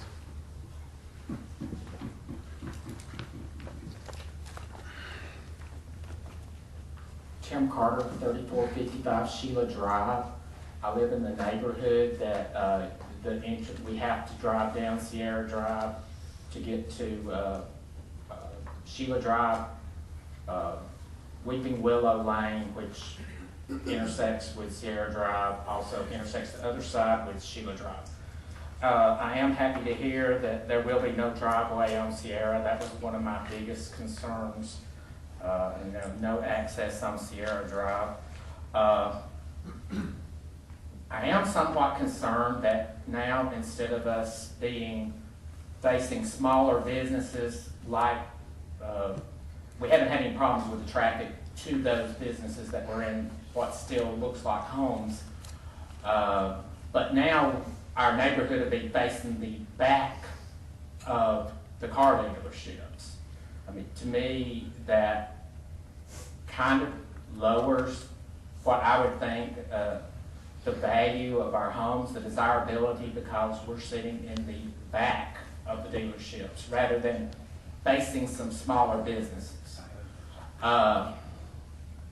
Also, the lighting's okay, but I know before, I've lived there for 32 years, so I went through when other homes have been involved in that and went through the changes when Tamarron made parking there, and I think even, well, I know when Tamarron went all the way down to Sierra Drive, and I believe even the Cadillac dealership has expanded close to our neighborhood since I've been there. I'm not sure on that, but I do know with some of those expansions in our neighborhood, you can hear loudspeakers calling someone back to the main office. With the parking lot back there, I feel like there's going to be loudspeakers back there again, which puts them even closer to our neighborhood. So I'm hoping some limits could be put on that. Also, there's a school bus stop there. The school bus, as I understand, the school buses can't go into our neighborhood. I never sent my children to wait on the school bus there. I didn't feel like they were safe to put them out there in a business, even if it's light business, with no resident space in them. So I would never leave my children there. We just drove them to school or found other ways. But now, there are children that wait for the school bus there. Now, it's even, to me, a less desirable area if all of that is fenced in, and I guess there will be some type of You got a chance to blockage. I have not, and I do apologize. Let me give you this. I just found out about this. There's quite a bit of it. I'm sorry. I just found out about this weekend. I'm not close enough to it to have got the notification when the zoning meetings were planned, and the other neighbor, there was only maybe 2 or 3 homes in the neighborhood that I guess got the notification because they're within the. Take a minute and look at it. Close enough. Okay. And I am seeing, what I was going to say, the children wait for the bus there, and I see here you've got some greenery, some kind of buffer blocking that. What I'm saying, children are still there, and it's even, I guess, less open. You know, it's more hidden there now, or they're going to be facing this enclosed area more than just an open area.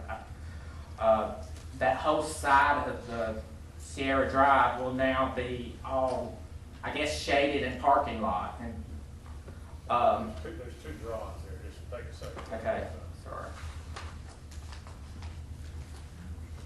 Mr. President, while he's researching that, Bob, has there been any conversation about audible devices? No. Should there be? Yes. So I think that we probably need to address that this evening. Yes, so we can make an additional restriction that there be no audio devices, no amplified audio devices on the property. This is going to be used for longer-term storage of new vehicles. It's not going to be used to show vehicles to customers. I don't think there'll be any need for it. You have a representative from Cameron that's here. So we could say that no audible devices any closer to Sierra than already exist? Yes, sir. Okay, also, I was trying to read, and like I said, I didn't know about it, and then when I called, I thought it was a done deal, and then I called today to find out, what had happened, and I found that y'all would be coming up for a vote tonight. But also, in reading the change from, I think it's the C1 zoning to the C2, there's less restrictions on the businesses there. And what's to say 2 years from now, the dealers, Tamarron decides they want to move their auto body shop down against Sierra Drive. Will they have to come back and will they have to come to the zoning board in order to do that, or are they allowed then to do whatever they want to on that property once it's rezoned to C2? These conditions would regulate the property regardless of ownership, so any use of this property other than what is limited here and described here would have to come back for an amendment to this ordinance by the city planning commission and the city council. Under C2, could they move their auto body or any of their mechanic work? They could if you just owned it C2 without any restrictions. And these restrictions are enough to make sure. Well, item number 1 says the property shall be limited to storage of new cars, off-road cars, and employee parking. Okay. I think for the traffic, you've pretty much taken care of it. I'm assuming the traffic won't change. I hope I can mention, though, we do get that. I would like to ask if something can be done when they do if this passes and if they do the construction of the parking area, can they widen Sierra Drive or at least fill in the ditches? I didn't measure it, but in certain places there's narrow areas with ditches on both sides. Currently, if I see an oncoming vehicle like one of the UPS truck or anything that's a little bit bigger, when I see those coming down that lane, if I come out of my neighborhood, I turn right and I'm going toward the First Baptist Church or Patton Chapel Road, I will slow down and kind of wait for one of those trucks to pass me by when I'm in a place where I feel like I'm not going to hit a utility pole or go in the ditch. I'm just wondering if part of this can require at least the ditch on that side to be covered. Mr. President, Rod, the width on Sierra, does it meet current city standards? I think the road is approximately 20 feet wide, and our minimum standard for that type of road is 22, so I think it's a little bit below standard.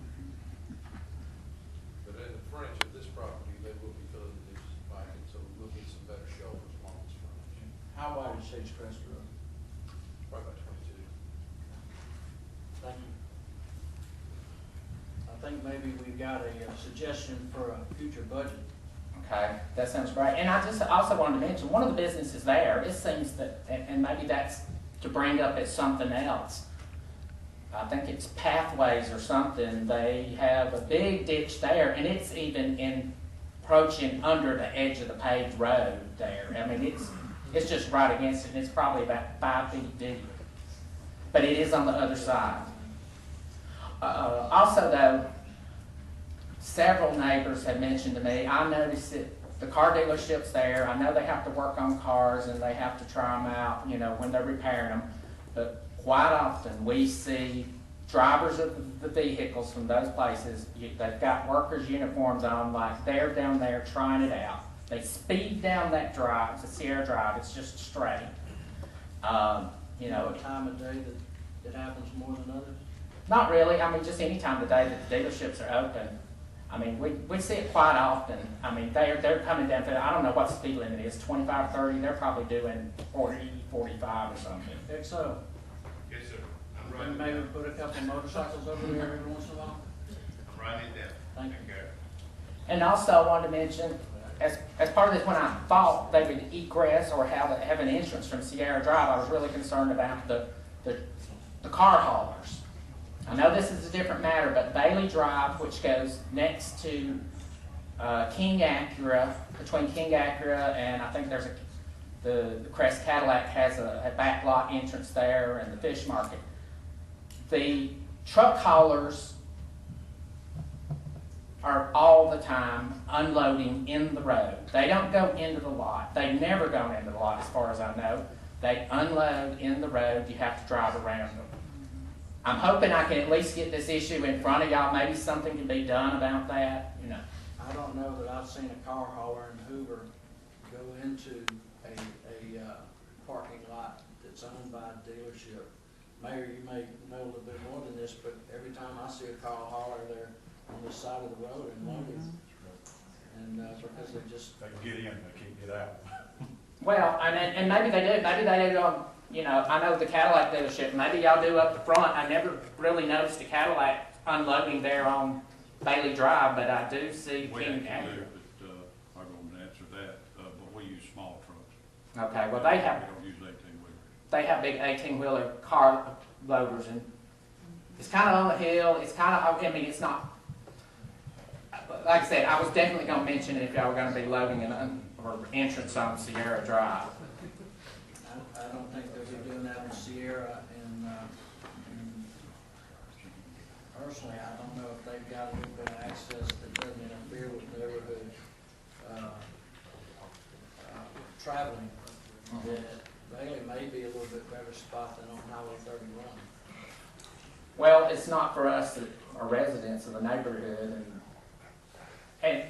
but you know, there may be another forum for me to come and complain about that. I don't know. Plus the people that just run the stop signs there all the time. But I'm not going to say that was the drivers. I mean, I think that's used for a shortcut through there, Sierra Drive, and people just Bailey Drive and Sierra Drive, they just run it regularly. I would come to the approximately 125 neighborhood forums that are going to be coming up prior to this summer's election. I will. Thank you. Okay, I have an ordinance on the floor and a motion to adopt. We need to amend that. Mr. President, I was going to ask Mr. Lyda if he could amend his motion to include no audible devices any deeper into the property than already exists. Has there been a motion, Margie, on that? There has not been.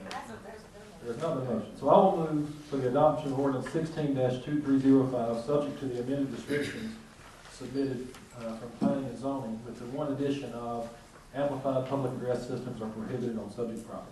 Second. Clerk, call the roll. Mr. Green? Aye.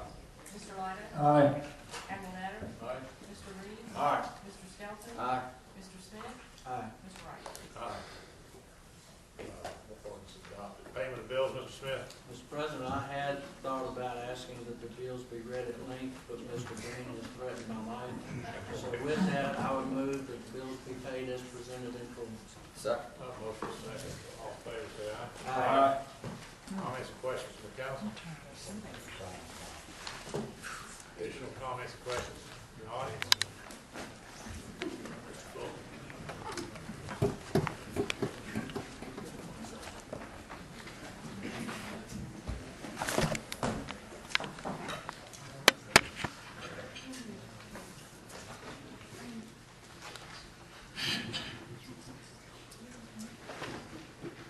I'm Dan Fulton at 1440 Hawk Avenue. Gentlemen, this is one of your longest meetings I've ever attended. I think you're approaching 2 hours. Well, I may kick it over. We'll see. By the way, the Board of Education meeting is next Monday, and I would hope all of you would attend. Dr. Murphy has been coming regularly to council meetings, and I think it's time that you pay a visit to the Board of Education. I know Mr. Lyon is a regular, but hopefully all of you will be there next Monday. And by the way, if you should not be able to make the meeting, the Board of Education is now providing video recording similar to that of the Vestavia Hills Board of Education, and they are posting it on YouTube.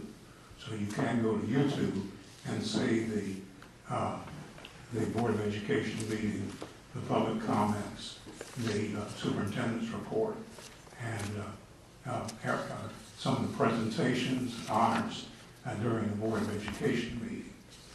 I would encourage the council to consider also instituting video of the council meetings so that the public, there's some people, I didn't use no fields, and there's some people who are homebound and they can't get to meetings.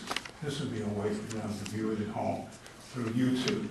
And Mr. Lyon, what will it cost the city to use YouTube? Zero. Thank you, sir. Yes, sir. I wanted to ask something about the sportsplex. The baseball fields, I think there's going to be 5 baseball fields in addition to the Met Stadium itself. I was just wondering how they decided on 5. Does anybody know? Mr. Page isn't here this evening. I don't know about Mr. Westover. I mean, why 4 or 6? Well, 5 fields that we set on was based on the amount of land that we had available and the split between baseball and soccer, cross football. Right, okay. And I had a question about the city's annual financial report. Let me share this with you, Mr. Lyon, if you will pass that. Yes, sir. Share that, please. This is a copy of page 6 of 141 pages of the 2015 City Annual Financial Report, page 6, Sales and Use Tax Revenue.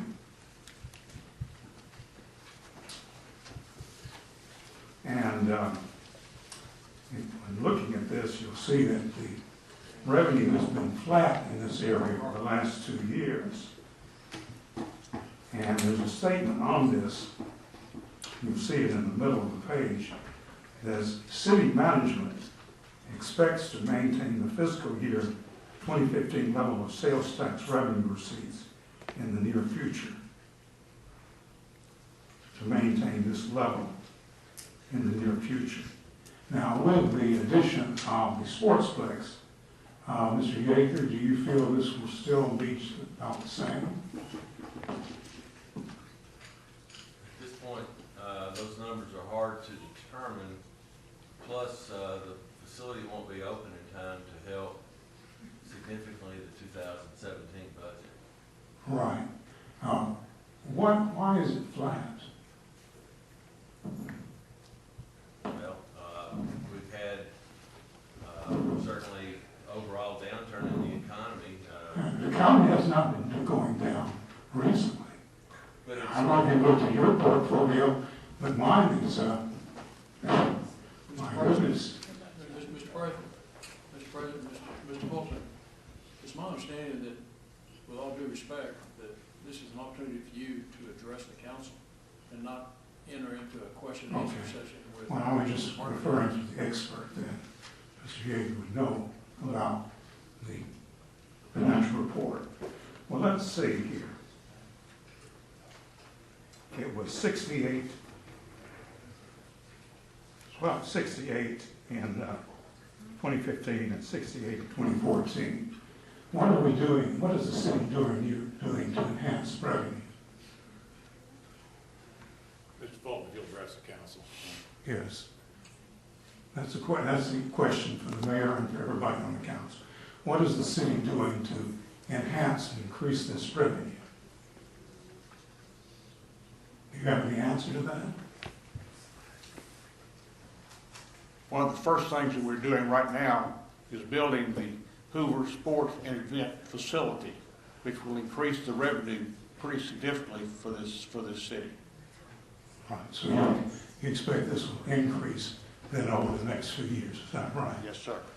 Okay. Mr. Fulton, if I could also respond, I was fortunate enough to go a number of years ago with Mayor Patelis and Mr. Pate to a shopping center retail convention. And when we got there, we thought we were going to make a real big impression, when in reality the city's demographics make the impression, with the median income of the city being over $85,000 a year. That is what's bringing Von Maur and places like that, and places filling empty buildings into Hoover.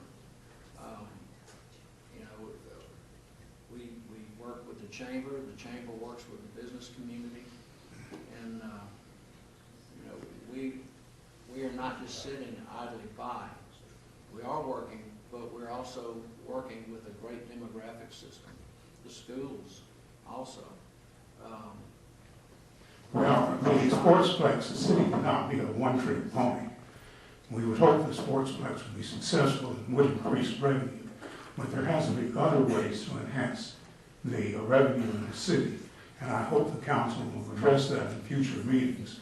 We do have a campaign time. I think the public wants to know what you're going to do for the revenue to be flat in these 2 years when the economy has been improving, and it has been improving. It's a real disappointment. I'm real disappointed.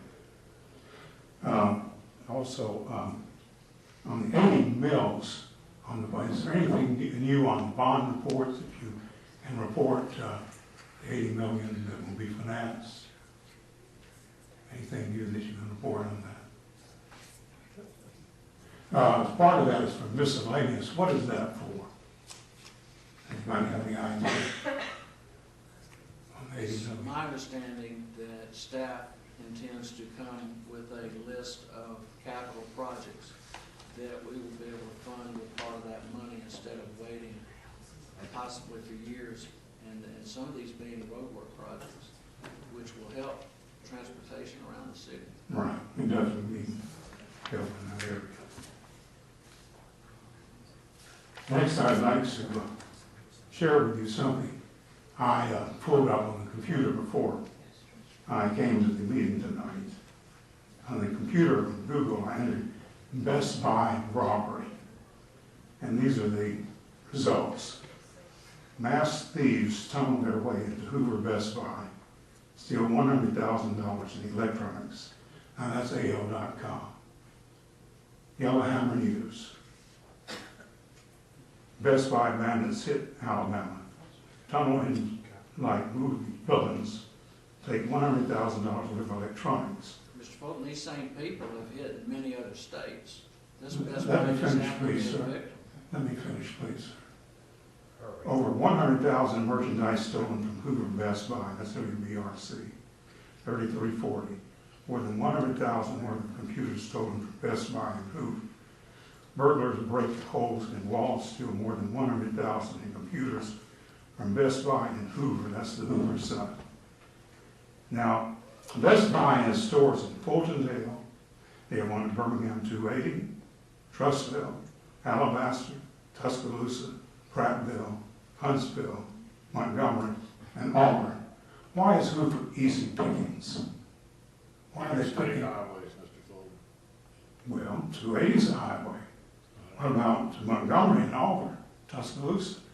May I point out, Mayor, that your police chief asked you for 20 new patrol officers. How many did you provide? You're addressing the council, Mr. Fulton. All right. Question and answer period. How many did the mayor provide? How many did the council provide?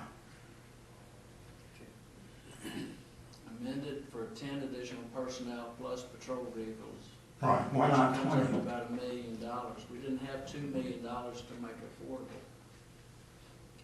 How long have you served in the council, Mr. I'm in my third term. Third term?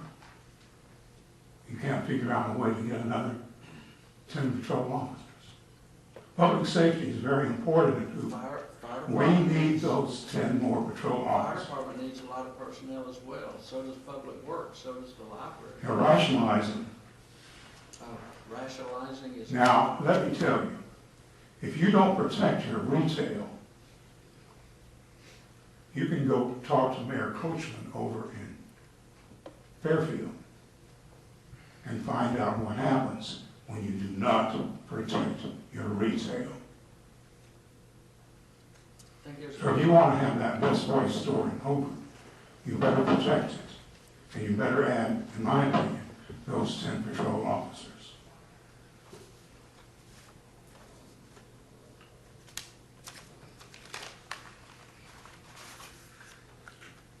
If you distribute that, Mr. Ryan. Yes, sir.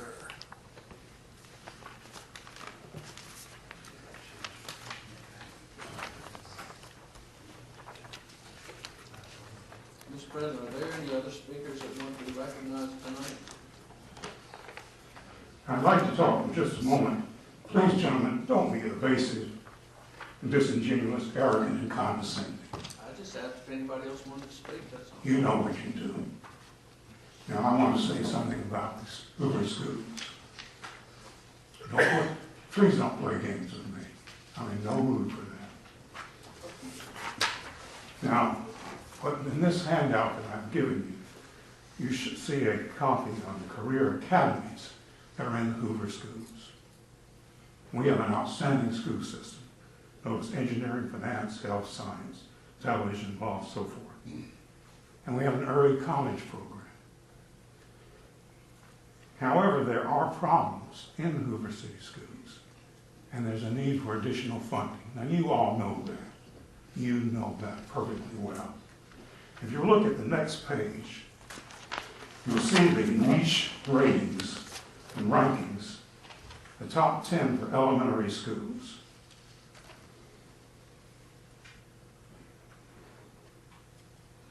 There is not one Hoover school listed.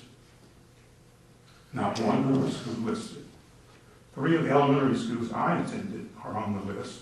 Edgewood Elementary, Shades Cahaba, and Hall Camp is number 10. Which one did you attend, Mr. Ryan? Mr. Fulton, the majority of those schools also have property taxes way above the Lidville cap. Good question. Good question. We don't have that luxury. Okay, turn to the next page. Additional information. Good question, Mr. Smith. Now, I highlighted the last sentence of this. This is the accreditation report, the latest accreditation report from the Homewood City Schools. They have outstanding schools, as does Mountain Brook.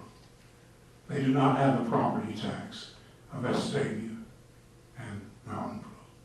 But notice the last sentence.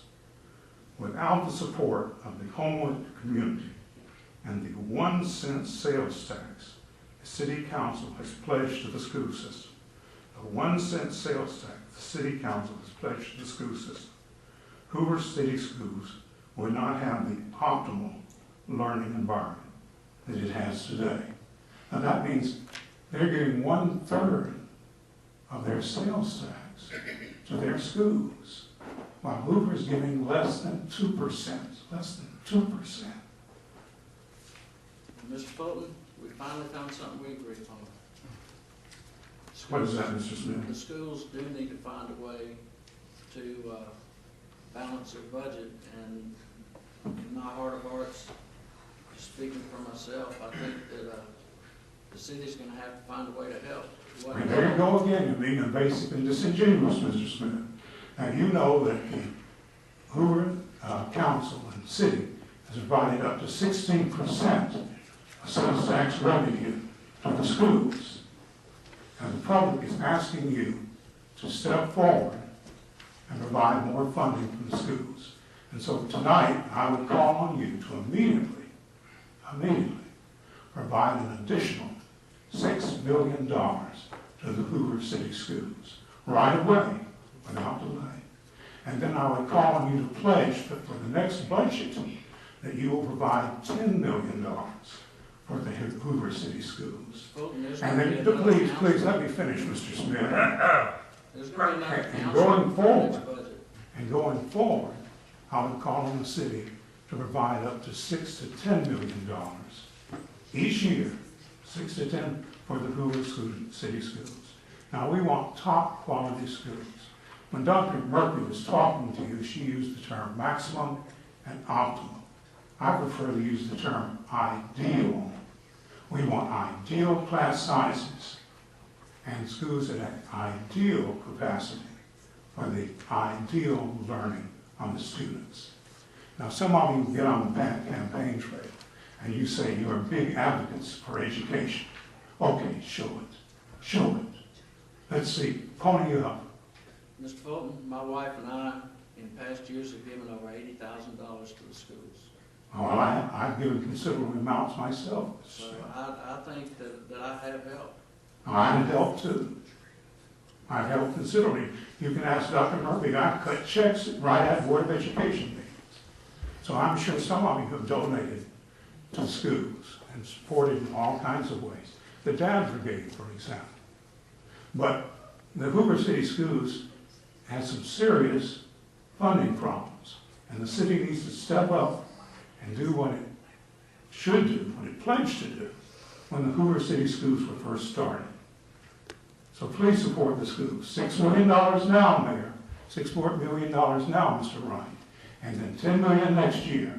And going forward, $6 million each year. Now, if you cannot come up with that, when you get on the campaign trail, please explain yourself. Thank you.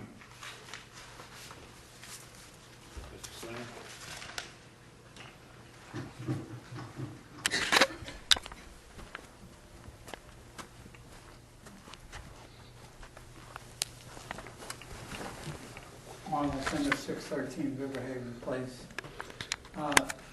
The reason I'm coming up to speak now is I won't be here 2 weeks from now. And so I would like to offer my comments about the sportsplex and SEC baseball. I'm assuming that each of you on the council will be looking forward to returning to these seats after the August 23rd municipal election. Your vote on the bond issue from now, 2 weeks from now, will have a major effect on the results. At the last meeting in December, Alan Pate stated city officials have been working behind the scenes to find space for an athletic complex for about 2 years. The city has not added any athletic fields in 15 years, and new facilities are needed to handle the city's growing population and attract bigger sports tournaments, Pate said. It was also mentioned that this new facility would help ensure that Hoover would be awarded a new contract to host the SEC Baseball Championship Tournament. The bid criteria established by the SEC was a 3-year contract with 2 one-year options. Fast forward to last week. Hoover was unanimously named by all 14 athletic directors as the host city. Now we are told there will be a $6 million increase in the cost of the Sportsplex as a result of adding 11,000 square feet, making 5 baseball fields the same dimensions as the Hoover Met Field, and other enhancements. And one of the fields to have the same orientation as the Hoover Met Field. In the 8.5 years that I have lived here, Hoover has prided itself on being fiscally prudent. Are we beginning to change? Assuming a 5-year contract is negotiated, because the terms have not been finalized, Hoover will still be making interest payments only on the $80 million and will not have begun paying down the principal. How will we pay for this? Well, first, I'm expecting the reintroduction of the 3% increase in the lodging tax, since that will be paid by the visitors. What will we offer 5 years from now, and how many tens of millions of dollars will be added to our bonded debt? What do we offer 10 years from now, and 15 years from now, because we look at the SEC baseball tournament as our birthright? Our vanity will lead to the downgrading of Hoover debt because we're funding marketing costs rather than long-term facilities. By now, we recognize that our Hoover leagues are second and third string to hosting various tournaments that will bring visitors and their money to Hoover. I have read that the final terms of the contract ought to be negotiated. I have a simple solution. When Mr. Hallman sits down with the SEC to negotiate the length of the contract for Hoover to host the SEC baseball tournament, he asked for a 15-year contract with 2 3-year options. He should ask for this in the name of fiscal sanity. If the SEC rejects a reasonable length of contract, then Hoover should do the honorable thing and walk away. Does Hoover break even given the expenses we incur compared to the incremental sales and lodging tax? I don't think so. We can still build the original Sportsplex, but hire a professional firm to bring events to the Hoover Met and Sportsplex that are net profitable to the municipal balance sheet, as well as the hotels, restaurants, and retail stores of Hoover. I hope that I've given you a different view of the financial stability or instability that we face as a community. Thank you. Thank you. Any additional comments tonight? Hearing none, adjourned.